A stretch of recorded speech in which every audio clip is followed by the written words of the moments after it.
gentlemen, welcome to the Dollar Tree third quarter 2023 earnings call and webcast. If anyone should require operator assistance, please press star zero on your telephone keypad. A question and answer session will follow the formal presentation. We ask you please limit yourselves to one question. You may be placed into question queue at any time by pressing star one on your telephone keypad. As a reminder, this conference is being recorded. It's now my pleasure to turn the conference over to Bob LaFleur, Senior Vice President, Investor Relations. Please go ahead, sir. Good morning, and thank you for joining us today to discuss Dollar Tree's third quarter results. With me today are Dollar Tree's Chairman and CEO, Rick Dreiling, and CFO, Jeff Davis. Before we begin, I would like to remind everyone that some of the remarks that we will make today about the company's expectations, plans, and future prospects are considered forward-looking statements under the Safe Harbor provision of the Private Securities Litigation Reform Act of 1995. These statements are subject to risks and uncertainties which could cause actual results to differ materially from those contemplated by our forward-looking statements. For information on the risks and uncertainties that could affect our actual results, please see the Risk Factors, Business, and Management's Discussion and Analysis of Financial Conditions and Results of Operations sections in our annual report on Form 10-K, filed on March 10th, 2023, our Form 10-Q for the most recently ended fiscal quarter, our most recent press release, and Form 8-K, and other filings with the SEC. We caution against reliance on any forward-looking statements made today, and we disclaim any obligation to update any forward-looking statements except as required by law. Also, during this call, we will discuss certain non-GAAP financial measures. Reconciliations of these non-GAAP items to the most directly comparable GAAP financial measures are provided in today's earnings release, available on the IR section of our website. These non-GAAP measures are not intended to be a substitute for GAAP results. Unless otherwise stated, we will refer to our financial results on a GAAP basis. Additionally, unless otherwise stated, all comparisons discussed today are for the third quarter of fiscal 2023 and are against the same period a year ago. Please note that a supplemental slide deck outlining selected operating metrics is available on the IR section of our website. Following our prepared remarks, Rick and Jeff will take your questions. Given the number of callers who would like to participate in today's session, we ask that you limit yourself to one question. And now, I'd like to turn the call over to Rick. Thanks, Bob. I'd like to welcome everyone joining us on the call today. In brief, thanks to the dedication and hard work of our teams and continued execution towards our business transformation, third quarter results were well within our expected range. In a challenging retail environment where the accumulating pressures of inflation, reduced government benefits, and depleted savings have negatively affected lower-income consumers, our top-line performance outpaced most of our peers. We accomplished this by taking market share in both segments, which we believe reflects the initial impact of our investments and transformation initiatives. Despite Family Dollar's softer comps and 5 cents per share of unexpected costs from the previously announced voluntary recall of OTC and other products, we delivered 97 cents of EPS. Our sales momentum continues to be mostly traffic-driven as we attract new customers and gain both unit and dollar market share. In the last 12 months, we've added 4.3 million new customers at Dollar Tree and 2.3 million new customers at Family Dollar. Importantly, most of these first-time customers come back to shop with us multiple times after their first visit. In fact, our loyal customers are now the third largest retail customer base in the United States. As importantly, Dollar Tree is attracting customers from a broader range of income levels. Most of our new customers over the past year have household incomes over $125,000, and this income demographic was a significant contributor to Dollar Tree's quarter 3 comp growth. At Family Dollar, Our price value perception remains strong after last year's price investments, which we cycled in July. That said, Family Dollar fell short of our quarter 3 comp expectations. Similar to what other retailers have reported, we experienced softening trends throughout the quarter, particularly in October. As lower-income consumers responded to the accumulated impact of inflation and reduced government benefits, we saw a notable pullback in spending, particularly in higher-margin discretionary categories. I will now review some of our third quarter highlights. For the third quarter, on a consolidated basis, we delivered a 5.4% increase in our net sales to $7.3 billion. This was driven by comp growth of 3.9%, with traffic up 4.7% and average ticket down a little less than 1%. Operating income came in at $301.7 million, which resulted in EPS of 97 cents, including the negative 5-cent impact from the OTC recall. In the Dollar Tree segment, our comp was up 5.4%, with traffic increasing by 7% and average ticket decreasing by 1.5%. We are especially pleased with these results as they come on top of an 8.6% comp last year. Our consumable comp was up 11.1%, and discretionary was up 1.1%. We believe the consumable strength at Dollar Tree this quarter, as well as our strong multi-year discretionary comp, shows customers are embracing our compelling value proposition in this strained economic environment. According to Nielsen, Dollar Tree gained an impressive 30 basis points of consumables market share in the third quarter, as our unit volume grew 6% while market unit volume declined. In the Family Dollar segment, our comp was up 2%, with traffic increasing 1.4% and average ticket increasing 0.7%. Our consumable comp was especially strong at 6.2%, while discretionary was down meaningfully at 12.5%, particularly in categories like home decor, electronics, and toys. In our view, these trends underscore how lower-income households are under increasing financial stress and directing their spending towards needs-based goods. While traffic and ticket were both positive for the quarter, results did soften substantially as we moved through the quarter, with average ticket turning negative in October as our customers pulled back and we realized the adverse impact of the OTC recall. Even with these external challenges, Family Dollar grew market share in consumables, with both unit and dollar growth exceeding the market by wide margins. Although our low prices enable us to operate from a position of strength in consumables, our lower-income customers at Family Dollar have been especially pressured by reductions in government SNAP benefits. Nationwide, third-quarter SNAP benefits were down 23% on a year-over-year basis, which was much more than the 5% reduction in quarter one or the 16% reduction in quarter two.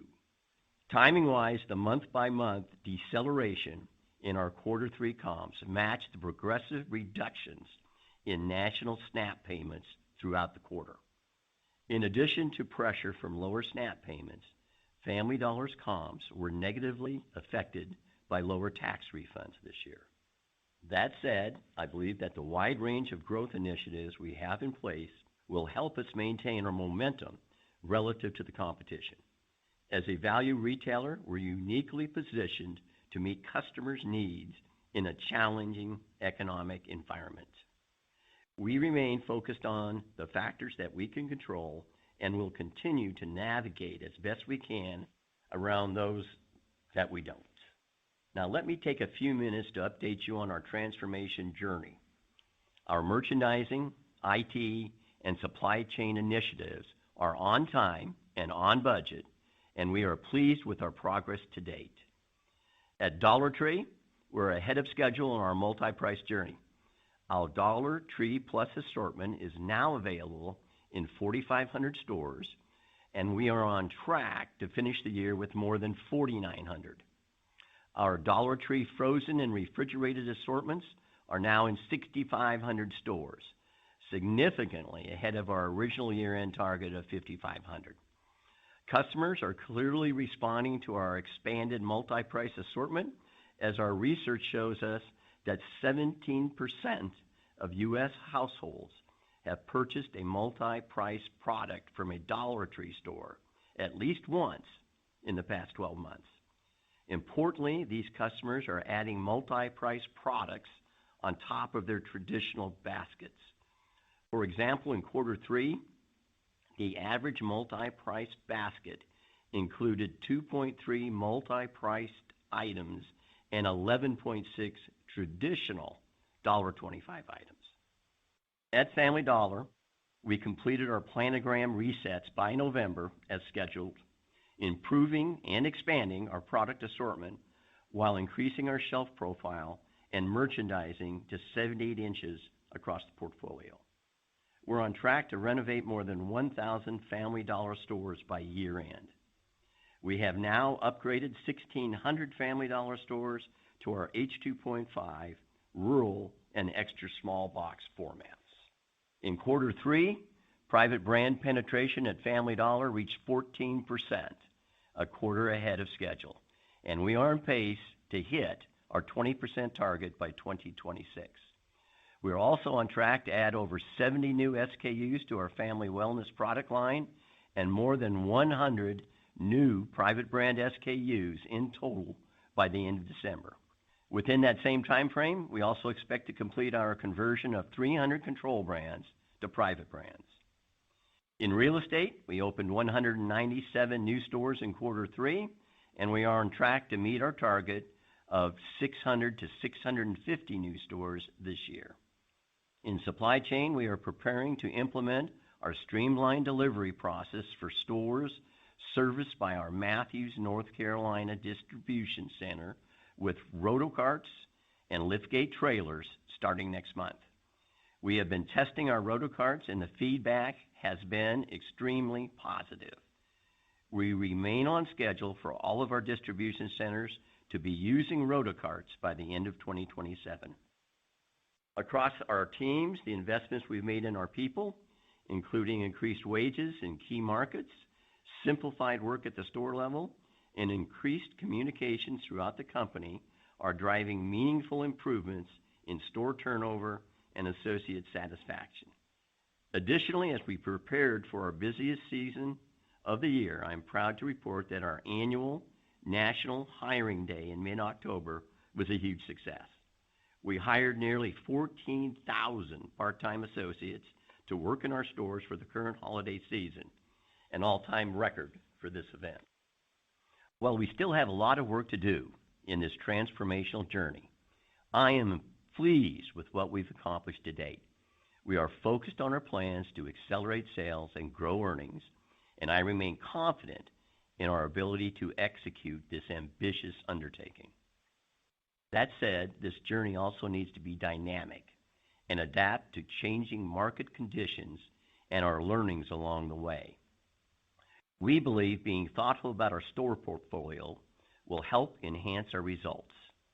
To maximize value creation, we need to periodically reevaluate our portfolio in terms of current market conditions, individual store performance, and overall portfolio considerations. To this end, we have initiated a comprehensive review of our Family Dollar portfolio to address underperforming stores that are not aligned with our transformative vision for the company.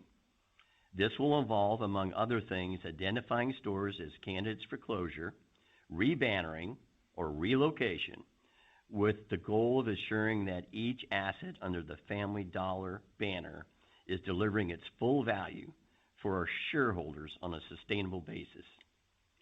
I am a strong believer in the Family Dollar brand and what it means to our customers and associates in thousands of communities across the country.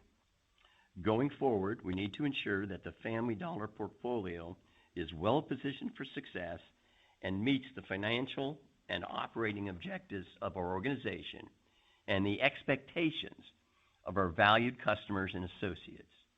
We believe that this action will fortify our base, strengthen our brand, and allow Family Dollar to achieve its full growth potential. Jeff will now review our financial results and outlook for the remainder of the year. Thank you, Rick, and good morning, everyone.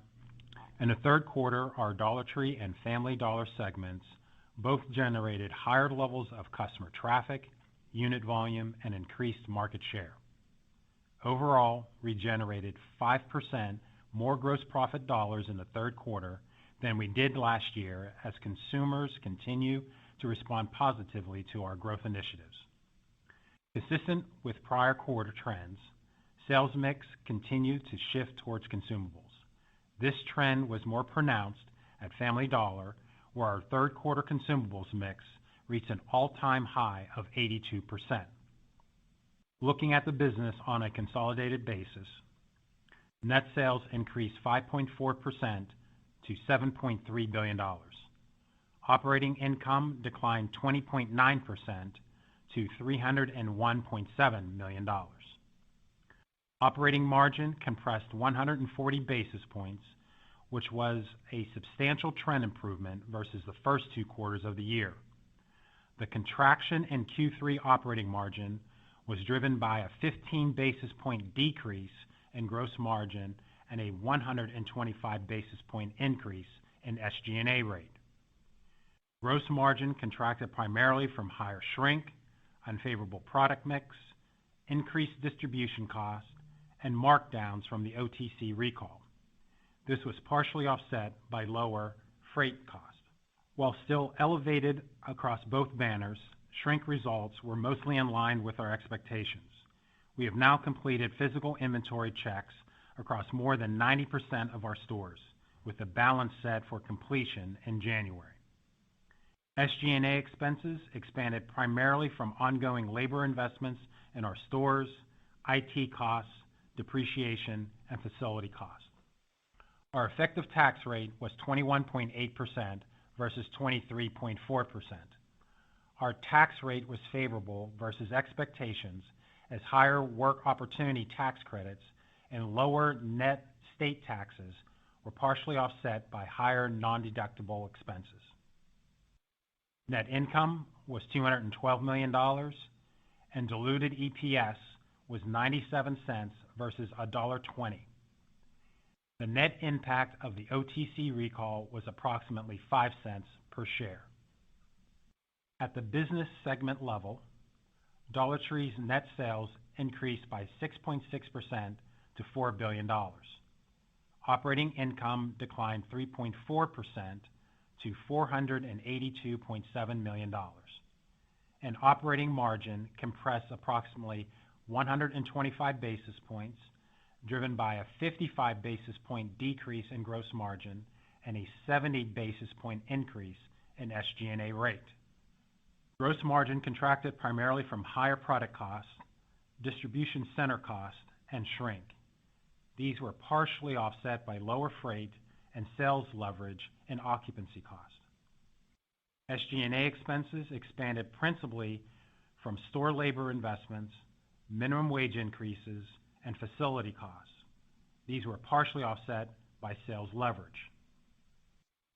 Family Dollar's net sales increased by 3.9% to $3.3 billion.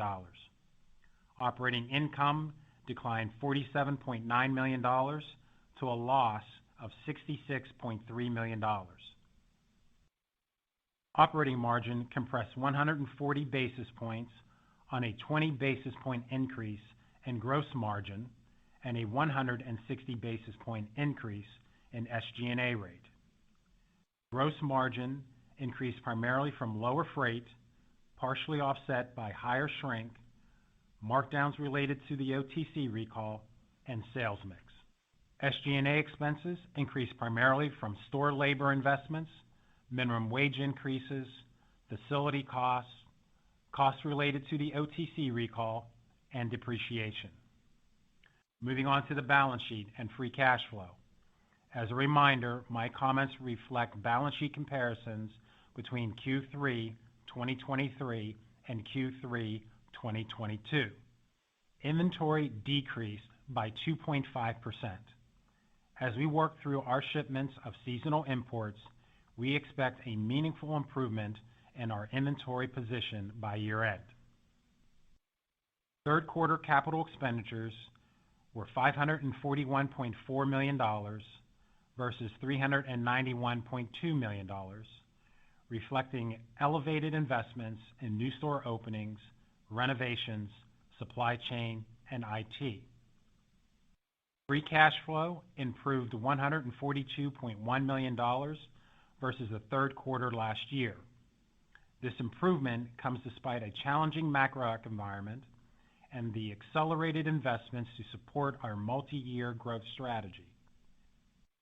For the 9 months of 2023, free cash flow improved $299.1 million versus the same period last year, led largely by lower merchandise inventories with a partial offset from lower net income adjusted for non-cash items, increased CapEx, and the timing of accounts payable.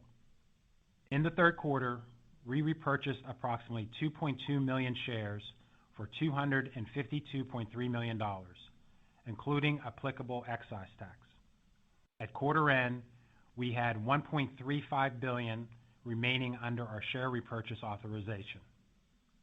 Cash and cash equivalents totaled $444.6 million, compared to $439 million.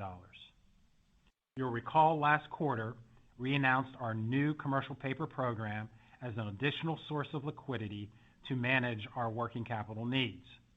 At quarter end, we had $230 million outstanding under this program. During the third quarter, we also implemented a new supply chain finance program. Participation in this program is voluntary for our suppliers and provides them with additional flexibility to finance payments due from Dollar Tree. This process will be managed by a third-party financial institution. At quarter end, our leverage, as defined under our revolving credit agreement, was 2.53 times. Now let me provide some perspective into our sales and EPS expectations for the fourth quarter and its impact on our full-year outlook. Our outlook takes into consideration the following factors and expectations. Consistent with our prior expectations and the patterns we have seen throughout the year, we expect shrink trends will remain unfavorable in the fourth quarter. Family Dollar comps are expected to remain soft, reflecting the unfavorable macro environment for low-income households, continued discretionary weakness, and elevated promotional activity in the market. On the plus side, we expect continued strength at the Dollar Tree banner as consumers embrace our compelling value proposition and multi-price strategy, in addition to incremental freight savings. With that background, we expect net sales for the fourth quarter will be in the range of $8.6 billion to $8.8 billion.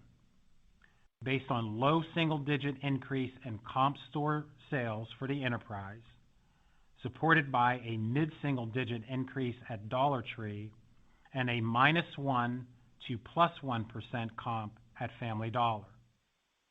As a reminder, last year's Family Dollar comps accelerated meaningfully throughout the year, most notably in the back half as we began our price and labor investments and launched our transformation initiatives.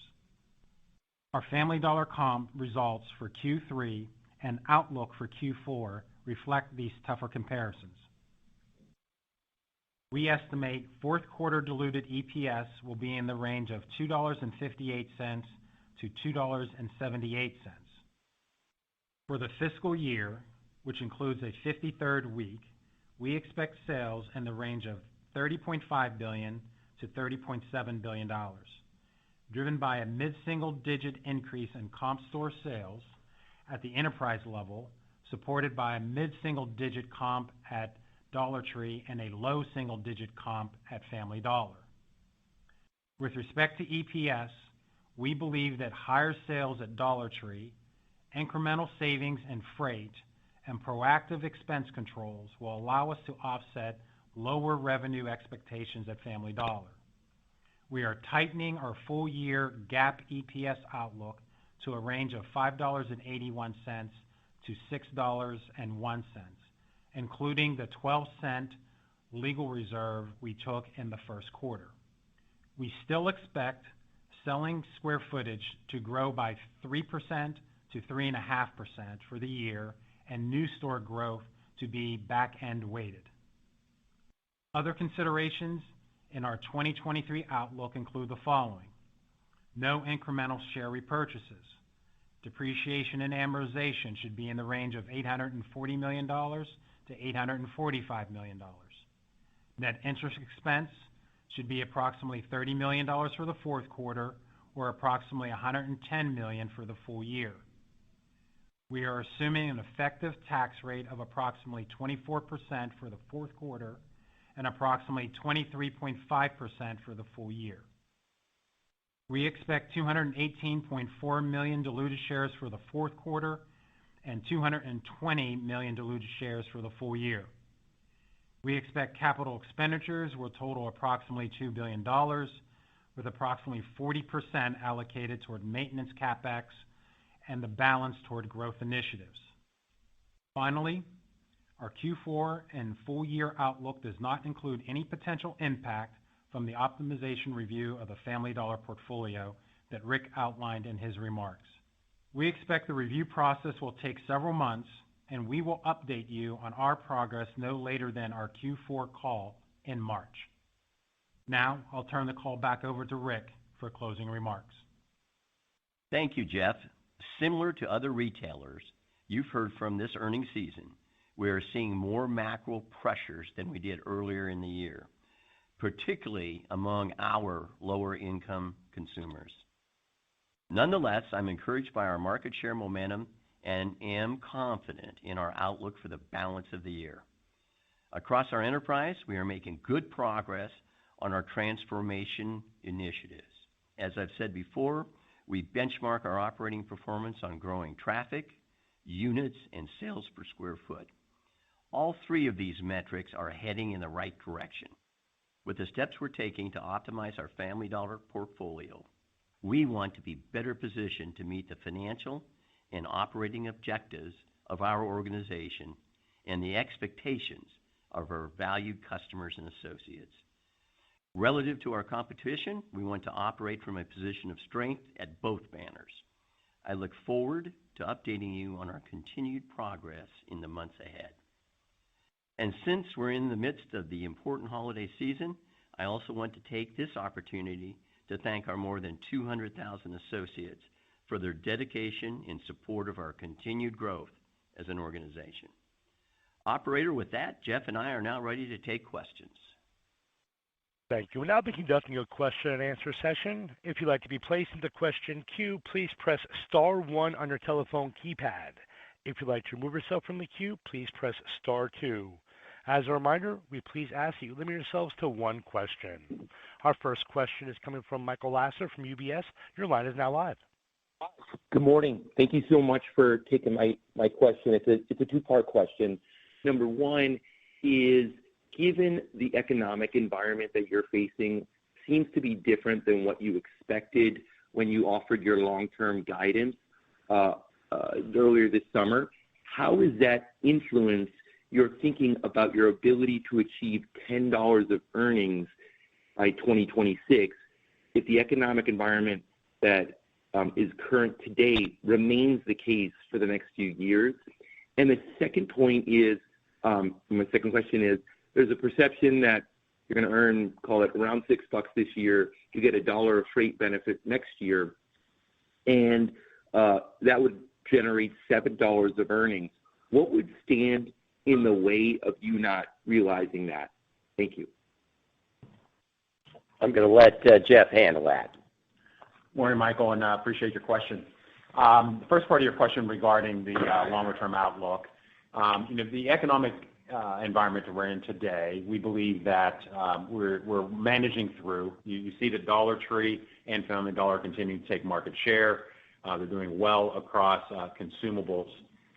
We believe that many of the actions that we're still sort of developing and will be put into action as we go through the fourth quarter into next year will help improve our top line, especially with a customer who is looking for additional value opportunities.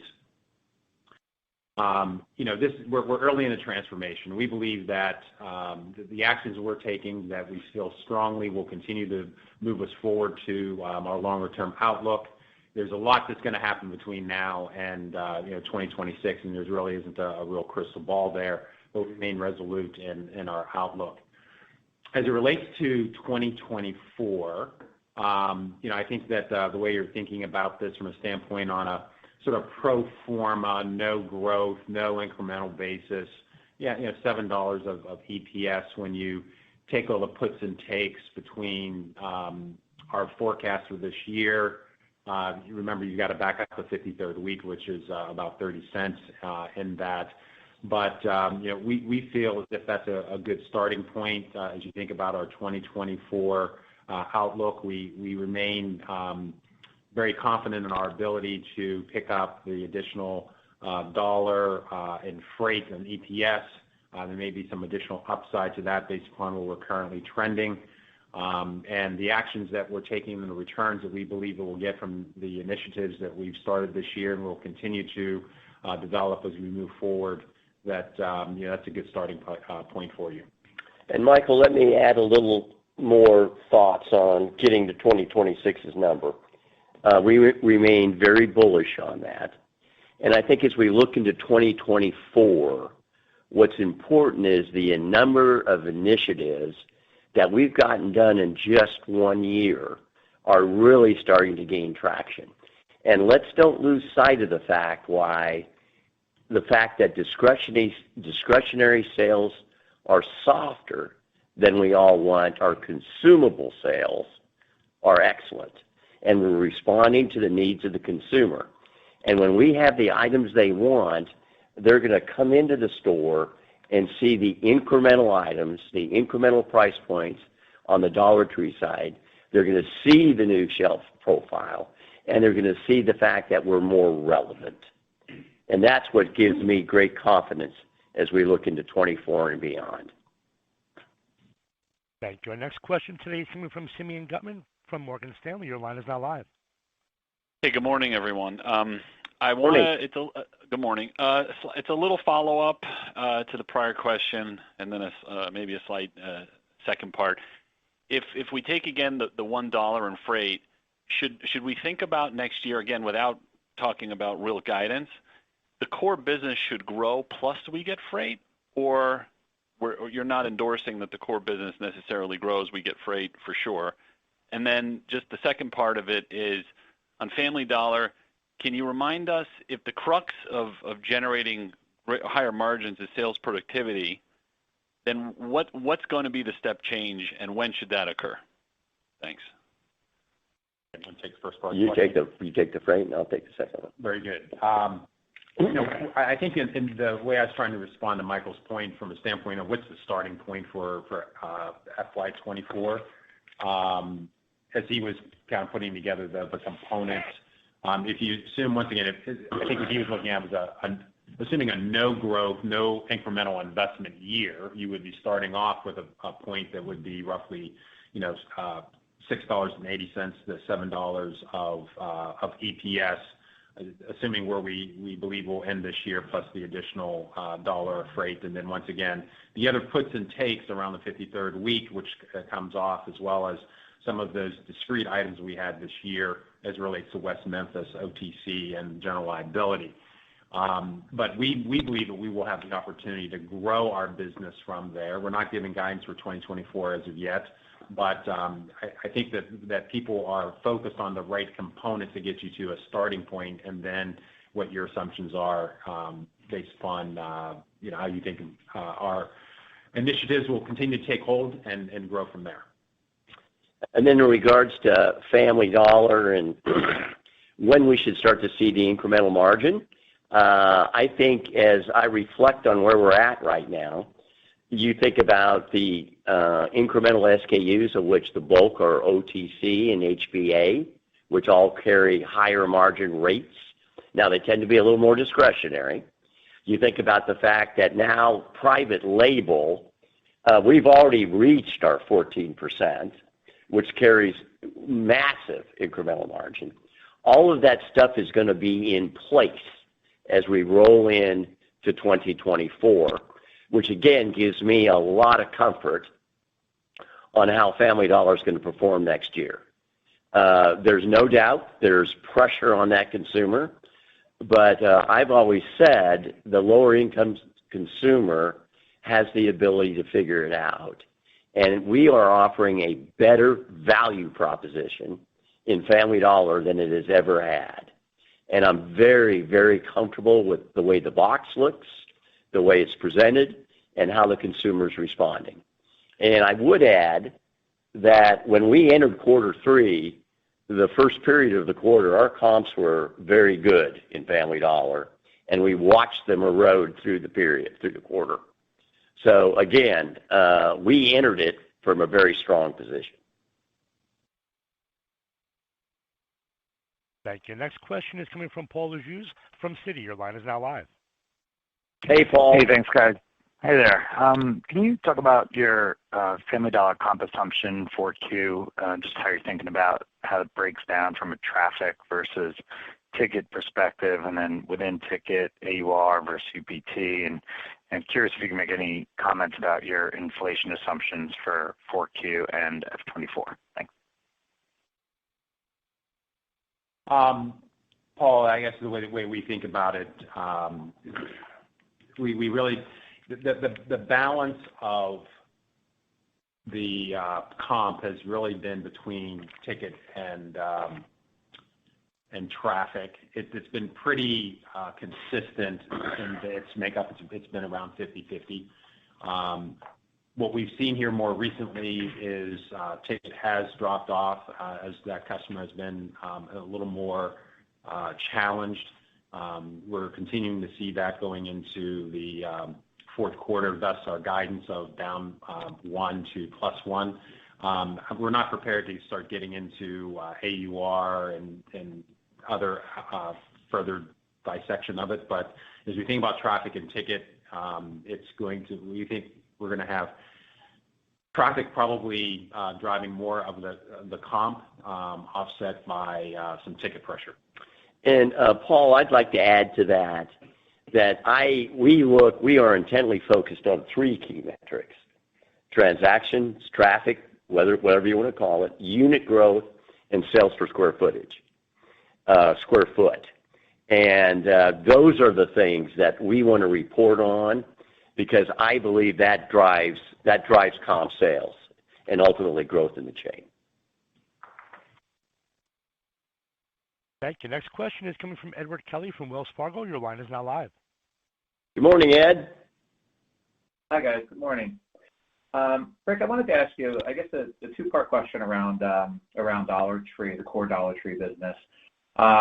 You continue to roll out new price points. Maybe just an update on, where you think the evolution of that is going over time, and how we should think about the timing, of rollout of those price points. And then, that concept generally, it does look like it's developing into a very formidable traditional dollar store competitor. I'm curious as to where you think, you're gaining the share from. Is there any impact in Family Dollar, given what's happening there? And how is the evolution of the concept impacting the way you think about growth, both number of units and where those units may go? Great question. Let's start with the price points. We have Rick McNeely and his team have done an outstanding job of introducing new price points. And you have to remember, Ed, we have to buy these things almost a year in advance in order to get them into the stores. And we're starting to see them arrive. We've actually done a test on Halloween in a number of stores with multi-price candy. And we're really, really excited with what happened with that. Now, it's really important that, and I've said this frequently, I don't want anyone to think there's going to be 100 different price points in that store. Our core price point is still $1.25. And what we're working on, what is the right amount and right number of price points? And what I can tell you is the consumer when we broke the $1.25 a year ago, I have to tell you that barrier was broken, and now the consumer is very receptive to what's going on. And when we add an incremental price point, Rick and his team, we're not adding a $1.25 item that's a little bit bigger or a little different at $2. We're adding a different item that has even more value. So there's no SKU overlap, which makes this a little more harder to get executed. Now, we've already done the work on what it's going to take to get the items into the store, get them marked, priced properly. 40% of our SKUs come from overseas, and they're going to have the price point right on the product. So a lot of great work has been done, and I think that's some of what we're seeing with the multi-price point, we've been able to make the brand more relevant to more people. And I know it's hard, but the consumable side and the way the team reacted to that, I think is also proof positive that we're attracting a different customer segment. Now, in regards to future store growth, we are weighing right now what is the proper mix between Family Dollar and Dollar Trees. Obviously, the Dollar Trees become very profitable very fast, and it appears that we've broadened the demographic appeal of that brand. And I've said this, a well-run Dollar Tree is a pretty powerful retail format, and it's a format that a lot of people would shop in. And the fact that we're getting our arms around the price points, the fact that we're getting our arms around our store standards is putting us in a position where that brand we might be able to go to different areas that we've historically stayed away from. In regards to, is it affecting Family Dollar, I would look at you and say those are two different customer segments. The first thing we did when we got together as a team is realize that the go-to-market strategies for both brands are totally different. One is the thrill of the treasure hunt, in and out. If you run out, I should have bought more, versus Family Dollar, which is traditional consumable retailing, where there's an expectation of what has to be in that store, and it's got to be there every time I come in to get it. And Ed, just to add, in our prepared comments, we had mentioned the fact that a lot of the growth that's happening in Dollar Tree is actually coming from that higher income customer. Well, we're attracting 4.3 million new customers on a year-over-year basis. A lot of those customers are in that income demographic of $125,000 or greater, and we're capturing that basket. Thank you. Next question today is coming from John Heinbockel from Guggenheim. Your line is now live. Good morning, John. Morning. Two quick things, or maybe the first one's not as quick, but on your FDO review, can you talk philosophically, right, how you're going to attack that? Because on the one hand, you'd want to dedicate more resources to the stores that have the most potential, but you also don't want to cut back too far from a descaling, right, or deleverage perspective. So maybe talk about that, the opportunity to convert a lot of those to Dollar Tree. Does that exist? And then my small follow-up is just remind us when you think you'll get to 8 cooler doors at $3 to $5 price point at Dollar Tree. Is that 2 years out, a year out, 3 years out? When is that? Well, let's go with the easy one. The Dollar Tree cooler doors we should have done within the next couple of years. Now, the FDO review, we started off with all of our initiatives, and the idea being that we get everything in place and see what stores respond and what don't.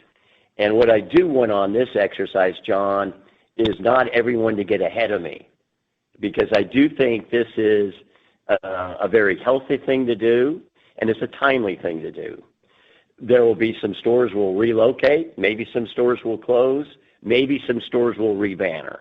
But I do not have any of that information at this stage of the game. I've always prided myself on being transparent, and all I'm trying to do is tell the world we're taking a look at it. And I do think it's prudent, and I do think I don't want anyone to misconstrue that I'm not totally behind Family Dollar, because I am, and I don't want anyone to think that that doesn't mean we're not going to grow Family Dollar, because I'm not saying that at all. It's simply a matter of reallocating assets to where we think we can be more productive. Thank you. Next question is coming from Matthew Boss from J.P. Morgan. Your line is now live. Good morning, Matt. Morning, Rick. So couple questions from my side. Maybe first, Rick, on mid-single-digit comps at the Dollar Tree banner, what do you think is the best breakdown beyond this year to think about between traffic and ticket? At Family Dollar, Rick, what was the comp in October? Have you seen any change in November? And then, Jeff, could you just elaborate on what you've seen change in the promotional landscape? Yeah, I mean, let's start with the promotional landscape, and I'll take that, Jeff, if that's okay, and let you put the color around it. I think the promotional landscape, I have not seen anything irrational at this stage of the game. I would look at you and tell you that we are seeing discretionary items being promoted, which I think is more a reflex against people worried about the inventory they have on hand. I will tell you, Thanksgiving, being an old-time grocer, historically, you get the right price on turkey, then you make your money on all the grocery items around it. We saw a lot of incredibly well-priced grocery items this year coming out of the big box and the grocery channel, which is a little contrary. And there has been elevated activity on CSD, basically 12-pack soda. But other than that, there hasn't been a lot out there. And then on the first question? There's a question regarding the Family Dollar comps.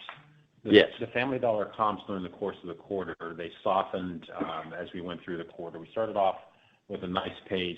October was the most challenged month of the quarter, and I think you'll see that was across all retail. We were essentially flat in that particular month. And, our guidance for Q4 was reflecting the fact that has continued to soften for us and thus the guidance of down 1 to +1 for the entire quarter. And one thing I'd add to that, Matt, why we saw things soften in October, I'm knocking on wood here. Thank God we had our initiatives in place, because why it softened, it could have been a lot worse. And I'm very pleased how we got ourselves through that quarter. Thank you. Next question is coming from Kate McShane from Goldman Sachs. Your line is now live.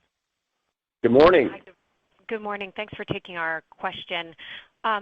We wanted to ask specifically about Dollar Tree. We know you noted that you saw a broader range of income shopping at Dollar Tree, and it contributed to your Q3 comp growth at the higher end. We wondered, with regards to the lower end, what you were seeing specific to the Dollar Tree banner.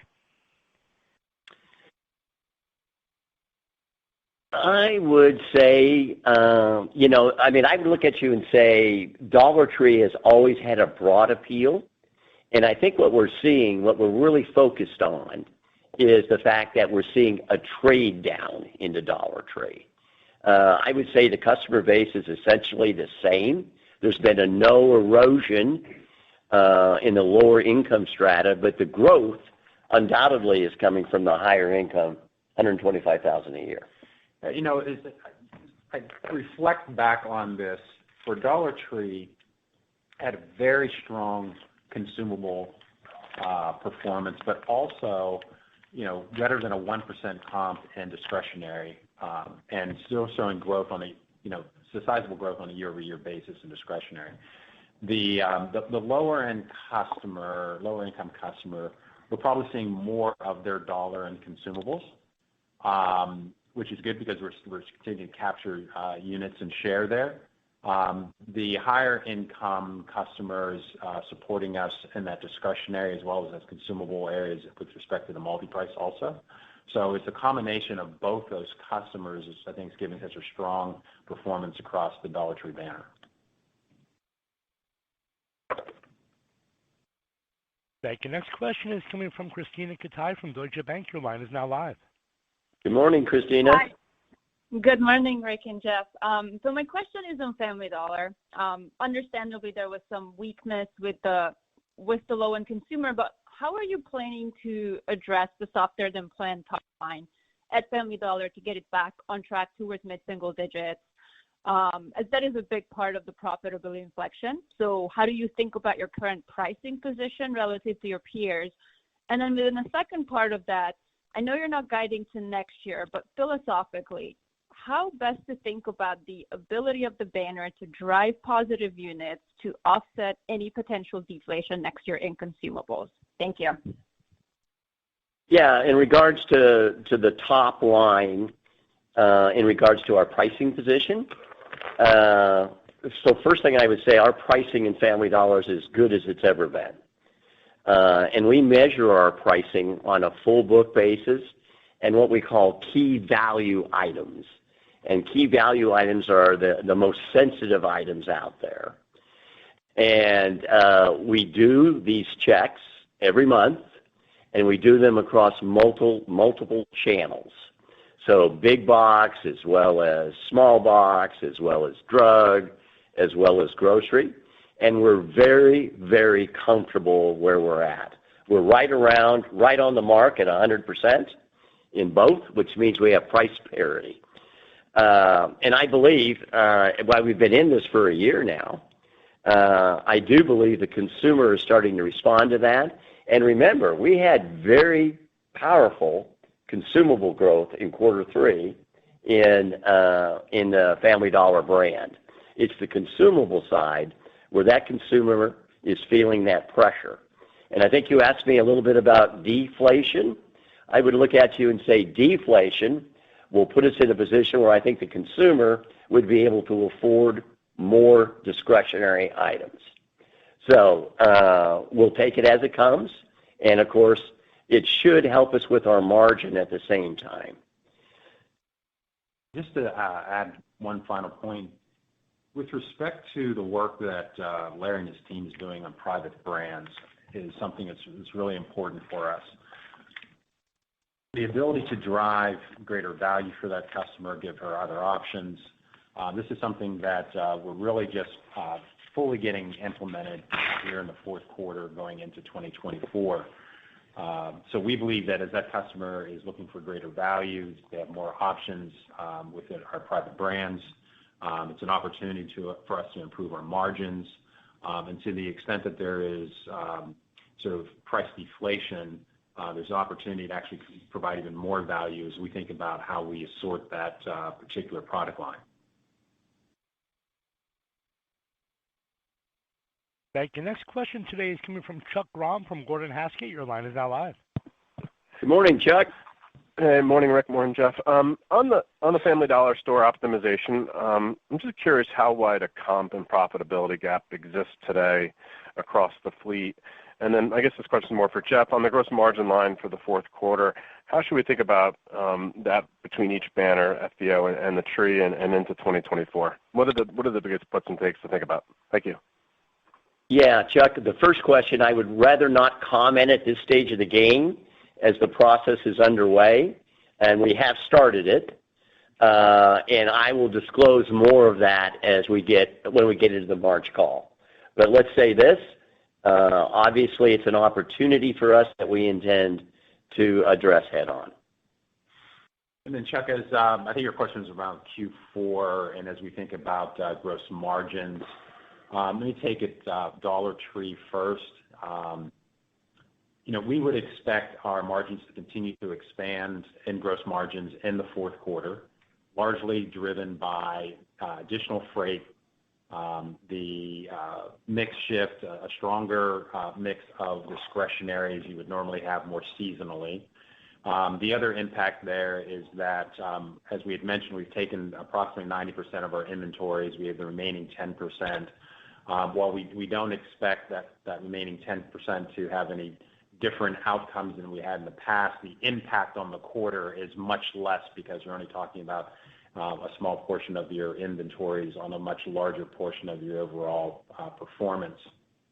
So our expectation is for further gross margin expansion for Dollar Tree in the fourth quarter.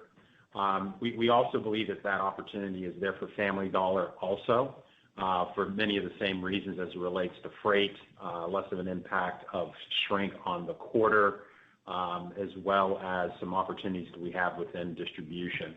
So we expect margin expansion, gross margin expansion in the fourth quarter also for Family Dollar. Thank you. Next question is coming from Scot Ciccarelli from Truist Securities. Your line is now live. Hey, Scott. Hey, good morning. This is actually Josh Young on for Scott. On the shrink issue, obviously it's been a big margin headwind this year. As we think about 24, where do you guys think you are in terms of dealing with it? You've talked about some of the mitigation efforts there, but curious if you think we're still in the early innings, or do you think you're starting to make some substantial progress on dealing with the problem? Yeah, I would say we're in the early innings, but I do feel we're making headway. The deal is that we take a physical inventory once a year. So if you make these improvements, these adjustments, you still have to wait in order to see the fruits of your labor. Now, I can tell you we've eliminated certain SKUs in certain stores. We've put items behind the check stand counter. We've moved certain items up front so they have a line of sight to the cashier. And the important thing is we haven't affected our sales. And I might also say we put in, and I forgot to mention this, an anti-sweep OTC panel that's basically like sliding doors. And you move it doesn't lock the counter up, but you move that little door over, and you could only pull one item out at a time, which prevents a thief from coming in and cleaning out the whole shelf. So we think we're going to make progress, and I don't think we're going to have to cycle through everything. So it's not like it's going to be an overnight change, but I do believe we're moving in the right direction without having to lock product up. Thank you. Our final question today is coming from Peter Keith from Piper Sandler. Your line is now live. Good morning, Peter. Hey, good morning. Thanks for squeezing me in. I just want to circle back on the deflation theme because that seems to be something that's percolating out for 2024. Rick, you mentioned your customers have a little bit more money, but is it possible that deflation could be negative for the banners? Thinking about maybe less fill-in trips and maybe more competition. So on the Dollar Tree side, all it'll do is enhance the margin because you basically have a fixed price point. So we end up getting the goods cheaper. So I can say that it could be a benefit. It might affect the top line a little, but it should be a benefit. The Family Dollar side, I would look and say it might affect the top line. But again, I can make an argument it should enhance the gross margin line. I think it also gives the opportunity for that customer to take those dollars and our customer today is limiting her purchases maybe more in consumables, less in discretionary. The additional disposable income that they would have would allow them to pick up an additional discretionary item they didn't have before. Yeah, and again, I'd add if we do have deflation, it allows us to invest more in value of the product and actually give the consumer something a little bit additional. Thank you. We've reached the end of our question and answer session. I'd like to turn the floor back over to management for any further or closing comments. Hey, thank you all very much for taking the time, and look forward to talking to you soon. Thank you. That does conclude today's teleconference and webcast. You may disconnect your line at this time and have a wonderful day. We thank you for your participation today.